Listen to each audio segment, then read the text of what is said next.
Hello, welcome to my channel. ఈరోజు అందరి ఇంట్లో సండే స్పెషల్స్ గుమగుమలాడిపోతూ ఉంటాయి.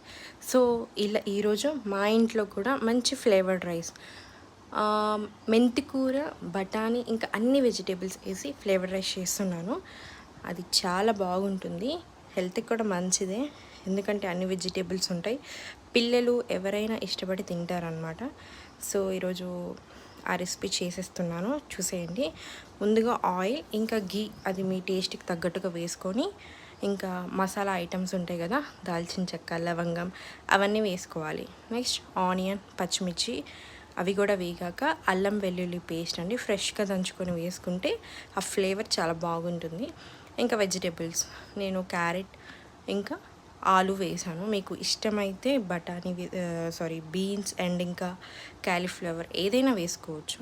ఇంకొంచెం పసుపు, ఎందుకంటే కలర్ఫుల్గా కనిపించడానికి మనం ఏ కలర్స్ యాడ్ చేయకూడదు. సో పసుపుతోనే మంచి కలర్ వస్తుంది. అలాగే మెంతి ఆకు ఇంకా బఠానీ కూడా వేసుకోవాలి. దీంట్లోకి నేను షాహీ బిర్యానీ మసాలా ఉంది నా దగ్గర, అది కొంచెం వేసుకుంటున్నాను. మీ దగ్గర ఏ మసాలా ఉన్నా అది వేసుకోవచ్చు. ఇంట్లో హోమ్ మేడ్ మసాలాస్ ఉన్నా కూడా వేసుకోవచ్చు. అండ్ ఇంకా కొత్తిమీర ఇది కూడా వేసుకొని బాగా కలుపుకోవాలి. ఉప్పు కూడా మీకు తగినంత వేసుకోండి. ఇది చాలా బాగుంటుందండి, రైతాలోకి బాగుంటుంది. ఇంకా ఏదైనా కర్రీస్లోకి కానీ, అంటే నాన్ వెజ్ కర్రీస్కి ఏదైనా కానీ బాగుంటుంది. నేను ఒక 1 అవర్ సోక్ చేసుకున్న రైస్, నార్మల్ రైసే తీసుకుంటున్నాను.